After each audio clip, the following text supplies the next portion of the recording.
नमस्ते दोस्तों, मैं हूं रमेश मेहता। हमारी कहानी में आप सबका स्वागत है। मेरी चैनल देखते हो उसके लिए बहुत बहुत धन्यवाद। मेरी चैनल को सब्सक्राइब नहीं किया तो सब्सक्राइब कर लीजिए और अपने दोस्तों को, अपने परिवार को भी बताइए कि सब्सक्राइब जरूर करें। सब्सक्राइब करने से आप लोगों को मेरी जो 180 कहानी है वो सारी आपको मिल जाएगी और आप बहुत शांति से जब भी फुर्सत मिले देख सकते हैं। तो चलो शुरुआत करते हैं। आज हम गुजरात के राजा महाराजा, गुजरात की शुरुआत कैसे हुई। 5वीं शताब्दी के दौरान राजा जयशिखर की पंसार राजधानी थी। वनराज चावड़ा के पिता राजा भुवाड़ चालुक्य राजवंश के कन्नौज के राजा थे। उसने पंसार की समृद्धि देखकर मिहिर को पंसार को जीतने के लिए युद्ध करने के लिए भेज दिया। जयशिखर ने मिहिर से लड़ने के लिए अपने पति के भाई अपना साला सुरपात को उससे मिहिर से लड़ने के लिए भेज दिया। यह लड़ाई सुरपात जीत लेता है तो राजा भुवाड़ ने बड़ी सेना लेकर फिर से हमला कर दिया। पंसार से किलों की बंदी की। जयशिखर को अब युद्ध के सिवा कोई चारा ही नहीं था। उन्होंने अपनी पत्नी रूप सुंदरी को अपने साले के साथ, सुरपात के साथ वन में भेज दिया और युद्ध में कूद पड़ा और वो लड़ते लड़ते मर गया। राजा जयशिखर की पत्नी रूप सुंदरी वन में आश्रय लिया। वहां भील लोगों ने उसको आश्रय दे दिया। वो गर्भवती थी और उसने वन में एक पुत्र को जन्म दिया। वनराज मामा से युद्ध का नियम सीखता रहा। रूप सुंदरी वन में थी तभी वहां एक जैन मुनि शैलगुणी सूरी के पास एक लड़का आया। तभी वो लड़का 8 साल का था। जैन मुनि की शिष्या वीरामती ने ये राजा का मार्ग देखकर उसको वनराज नाम दिया।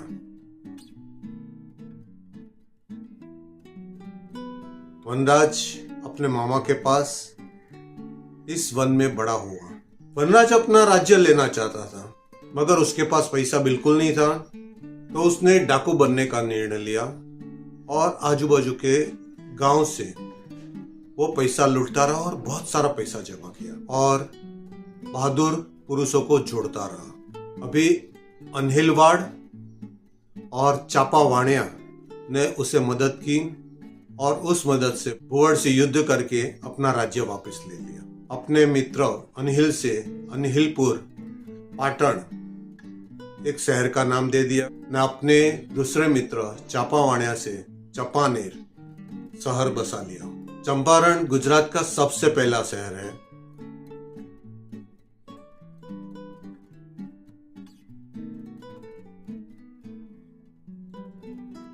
- 2004 में विश्व विरासत स्थल के नाम से जो पेरिस से संचालित है उसमें गिना गया। पंचासर पार्श्वनाथ जैन देरासर पाटण में बनवाया जिसमें वनराज की मूर्ति रखी गई।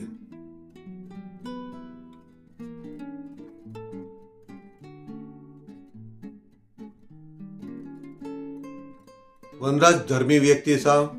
उसने शहर बसाया, लोगों को बहुत सुख सुविधा दी, गुजरात को समृद्ध बनाने में पूरी मेहनत की।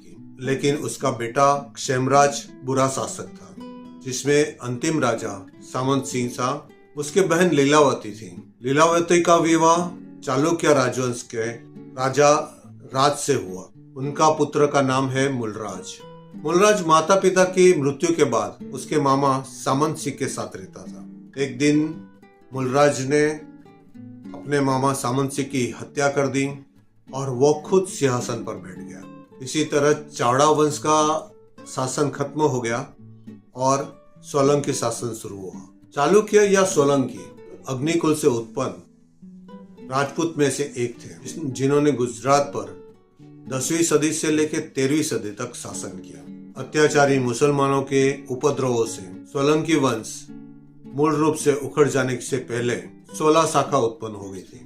बधेल यानी बधेलखंड, वीरपुरा यानी लुनावाड़, वेहिल यानी गार्डमें, कल्याणपुर जमींदार, बुरेचा जैसलमेर में बारूद केरा, और चाहिर में कालेचा, लंधा यानी मुल्तान, तागरू यानी पंचनद, सोलकई यानी दक्षिण का एरिया, सरवरिया यानी सौराष्ट्र के गिरवार, रामका यानी जयपुर में होड़ा इलाका, रानकरा यानी मेवाड़ा और देसुरी, स्वरूरा यानी मालवा और जाड़वा, तात्या यानी चंद्रमौड़, सुकनवरी और बदनौर, अलमैया यानी भूमिपुत्र, कालामोर यानी गुजरात राज्य।